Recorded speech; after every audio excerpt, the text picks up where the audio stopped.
Debate, or the concept of debating, is always related to politics. So I wanted to talk to you a little bit about politics, if you don't mind, away from religion. Maybe it will take us back to religion, but Politics is part of religion. Not today's politics. But sure, sure. We struggled in knowing where you are. We read news all over the social media that, sorry to say, but you're hunted now. Why are you hunted? The best answer that I can give is, I think it is mainly because of my popularity. I've been doing Dawah for more than 25 years in India, and my lectures are there on the media, on the social network, on the YouTube, everywhere. And I was expecting that I'm living in a country, India, which is not very comfortable for the Muslims. And I've been doing Dawah, and I thought, and I was sure, that one day there will be trouble. That was the reason that we had taken whatever precautions we could. And recently, 3 years back, there's a new government that came to power. And we know we have a new Prime Minister, Narendra Modi. Mm-hmm. And we knew that about 15 years back, when he was the Chief Minister of Gujarat, one of the states in India, there are many NGOs, many organizations have given several reports that he was responsible for killing of more than 2,000 Muslims, making a state organized, killing of Muslims at large scale. So much so that there were cases filed against him in different parts of the world. He was not given entry to USA, to UK, and he was not allowed to enter many countries of the world for several decades. About 3 years back, when there was election, he won the election and became the Prime Minister. Now, when he became the Prime Minister, all these sanctions were removed. So this is democracy. Irrespective who you are, if you are elected, to build relationship, they can put anything down. And he traveled to many countries, including Muslim countries, to build relationship in the first couple of years of his tenure. And it is known that the party that he belongs to is against the Muslims. And we're expecting this to happen. And he was waiting to get some excuse to stop my activities. Last Ramadan, on the 27th of Ramadan last year, Yes. that the 1st of July, there was a terrorist attack that took place in Dhaka. Sorry. And 6 terrorists, they killed about 20 foreigners in the neighboring country. And one terrorist happened to be my fan on the Facebook. So there was a small article that came in the Bangladeshi newspaper that one of the terrorists is a fan of Dr. Zakir Naik. And such How many fans do you have on Facebook? On the Facebook, alhamdulillah, now there are about 16.6 million fans, out of which so he's about one out of 16.6 million, 4.5 million are from Bangladesh. Okay. So he's one of the 16.6 million who liked me. And this news had come several times before. Most of the Muslims in the world, because of the popularity of Peace TV, which has a viewership of 200 million, when you catch a Muslim, there are high chances you know me. So even the terrorist attack that took place, whether in Glasgow or New York or Australia, when they catch a Muslim, he's been seeing my videos. But never has that been made into an issue. If you ask any Muslim, he has to be a fan of Muhammad Sallallahu Alaihi Wasallam. So will you blame the wrong action that he has done to Muhammad Sallallahu Alaihi Wasallam? No. So here we find that the Indian media blew it out of proportion. Next day, the news article came on the 3rd of July. 4th of July, almost all the newspapers, headlines, almost all the news channels, it was headlines that Dr. Zakir Naik inspired terrorists. And it was as though everything was planned. And day and night, I became sudden viral not only in the world, #1 trending, on the Twitter, on the Facebook. And then, alhamdulillah, many Muslim organizations in different parts of India, they protested. In Bangalore, in Hyderabad, in Kerala, in Kashmir, in large numbers. And one thing good, mashallah, that the Muslims who even differed with me, the difference of opinion in views, even they stood up, saying we disagree that Dr. Zakir is not a terrorist. And mashallah, there was big protest, so much so that the Indian government had 4 different teams, IB, National Investigation Agency, they had the Intelligence Bureau, that the Maharashtra Police, that the Bombay Police, CID, all of them And NI alone had 9 teams, each team hanging, so few hundred. And the amount they spent money in doing research, that they saw most of my tapes and everything, no problem, I was happy about it. After 1 month, on 2nd of August, they were forced to say in the parliament that nothing is wrong found with Dr. Zakir Naik. He did not find any evidence in his speeches, nor in his lectures. So most of the protest stopped. And I thought that this will surely be their plan. So protest stopped, everything became cool. 3 months later, in November, the same government says that the Muslim personal law in India should be abolished. You know, India has a Muslim personal law. Muslims can follow the law in inheritance and marriage, etc. So all the Muslims again stood in larger numbers to protest against it. In this fiasco, 2 weeks after this, they banned my organization suddenly. And they banned it for 5 years. Claiming that, you know, they are promoting terrorism. And they started getting lectures, which I've given 10 years back, I've given 15 years back. Any logical person will know that these lectures are there on the social media for 10, 15 years. If they promoted terrorism, why suddenly now are they called? So it is mainly because of the popularity. And it is shocking that the Indian government many a times before has called me to give lecture on religion in the National Academy in Hyderabad. National Academy of Hyderabad is the largest institute for training police. It is the most prestigious institute. Imagine I have been called not once, twice, and sometimes when I did not go, they pressurized me. Allah. They used influence. I'm saying, busy, no, you have to go. So twice I've addressed them, to IPS officers, to the top ranking police. So do you mean to say they've called a terrorist? Not that they found a lecture which I gave just 6 months back or 1 year back. These lectures were given 10 years, 15 years back. They're taking a clipping out of context and trying to prove to the world that I'm promoting terrorism.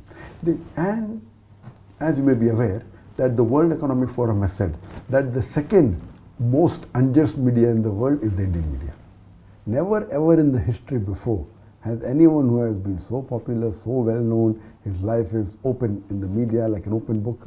You know, we have Peace TV, mashallah, name is Peace, Kana Salam, having an English language, Urdu, Bangla, Chinese. The network has more than 200 million viewers. A person who's there on the social media for more than 15 years. I've been giving talks for more than 25 years. And alhamdulillah, I've been awarded, though I don't think so, I deserve it, I've been awarded the most prestigious Islamic award in the world, that is the King Faisal Award for the service of Islam, which is equivalent to the Nobel Prize of Peace. It is the highest award. Alhamdulillah, I've been even given the second highest award, the Dubai Holy Quran Award, 4 years back. Then the Toko Mahalijri Award, that's from Malaysia, from Sharjah, from Gambia, from many countries. I've been the guest of heads of states of many countries, Muslim countries, non-Muslim countries, giving lectures in more than 40 countries, have been invited. Now, such a person who's so popular, when the Indian government is laying an allegation that I'm involved in terrorism, indirectly they are saying that even Saudi Arabia is promoting terrorism, even Dubai is promoting terrorism, even Malaysia is promoting terrorism, even Sharjah is promoting terrorism, and all the countries. Even the Indian government is, yes, because they're inviting you. Yes, so it is so illogical, and they are taking up clips which are not new. Okay, can be possible hypothetically that I was very good and suddenly last 6 months I've been bad. Can be. Logically, they are picking up lectures of mine which I've given 10 years back, which I've given 15 years back, which I've given 5 years back. And that means the previous government, yes, they are saying yes, the previous government promoted Zakir, now we are we are correct. So it is illogical, absolutely illogical. As you know, that many governments today, as they're talking about politics, many governments today, they win the election by being against Islam.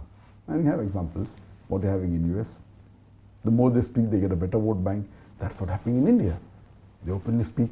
And if you compare, recently, just a few months back, the election took place of a state called as UP Uttar Pradesh, which is the biggest state in India. And do you know, the person who stood for election, one of the priest who was a Hindu priest, he told in his election campaign and in his lecture openly that the graves of the Muslim women should be dug and they should be raped. Even after saying this, he won the election. And he belonged to the same party as the Prime Minister of India. And the irony is, not that he only won, they made him the Chief Minister of that state. Yes, that means if you abuse the Muslims, imagine if you compare to any of the allegations they are laying, compared to what he said in public, that you dig the graves of the Muslim women and rape them. Nothing is happening. Is this democracy? What is exactly happening in a few days ago?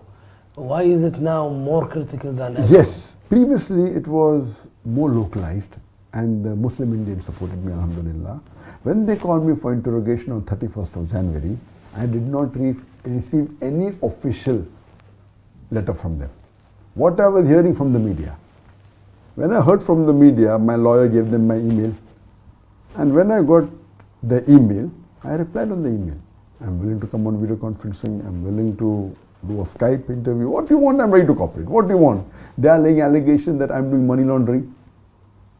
I said, where money laundering? We have been submitting our records. So what record we submitted 10 years back? They are saying that's not correct. Now, why are you saying now? When they called me for interrogation, I said that, okay, you want to interview me? I'm ready to cooperate. We can have a video conferencing. We can speak on the Skype. We can speak on whatever you want, I will cooperate. Give you all the answers. They said, no, we want you physically. Now, physically, we know the history of India. Yeah, of course. We know the history of the Indian police. Out of those people, Muslims arrested for terrorism, 98% are let free. But after 10 years, after 15 years, their lives are ruined. Recently, a few months back, a Muslim by the name of Abdul Wahid, he was arrested on charges of terrorism, then was let free after 8 years, then writes a book. What was done with him? How he was tortured. The first grade of torture, second grade, third grade, fourth grade. He says how they do mental torture first, then how they take out clothes, how they put current on the private parts. All this he mentioned in black and white. How do they do physical torture, third grade? And the fourth grade is they even molest the lady family members, the mothers of the victim, the sisters of the victim, until they give in, until they sign forged documents. So this is known to the world. And you expect me to go back, do you think I'm a fool? Some people say that, oh, why are you a coward? I said, I'm not a coward, it is the sunnah of the Prophet. It is the sunnah of Muhammad sallallahu alaihi wasallam. He did hijrat.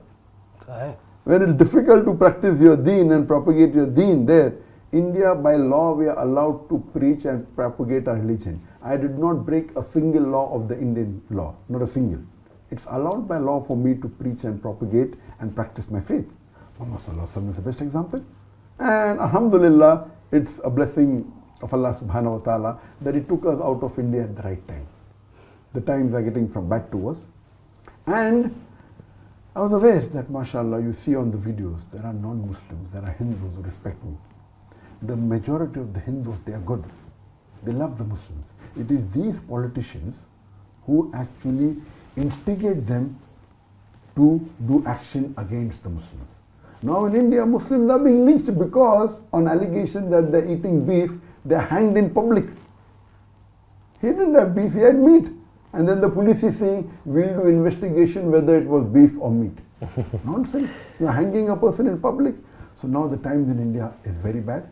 I'm thanking Allah subhanahu wa ta'ala, it took me out at the right time. As far as the investigation is concerned, I am ready to cooperate, but they don't want me to interrogate on the phone. Because when they do it on the phone or in the media, I would love, let the audience, let it be an open interrogation. Why are you wanting a private? Because you know that you have something to hide. In privacy, you can surely threaten me. You can torture. That you cannot do. In public, you cannot do on a video conferencing. So this is nothing but tactics. Now the media is saying, because they gave me 3 summons and I did not respond to that, now they have put an unbailable warrant against me. One. This is what happened a few days ago. That happened about a month back. Yeah. Few days back, what happened, 10 days back, that warrant they took and now they are telling to the Indian government that request to the Interpol that Dr. Zakir Naik should be put on the red corner notice. So now, 1 week back, the Indian government, according to the media reports, have sent a request to the Interpol saying that Dr. Zakir Naik is promoting terrorism, therefore he should be put on the red corner notice, and anywhere in the world, any country finds him, should arrest him and send him to India. كم تسابقتم مع طير الصباح وتناديتم بحيا للفلاح للمصلى كنتم مثل الجناح كطيور عانقت نجم الفضاء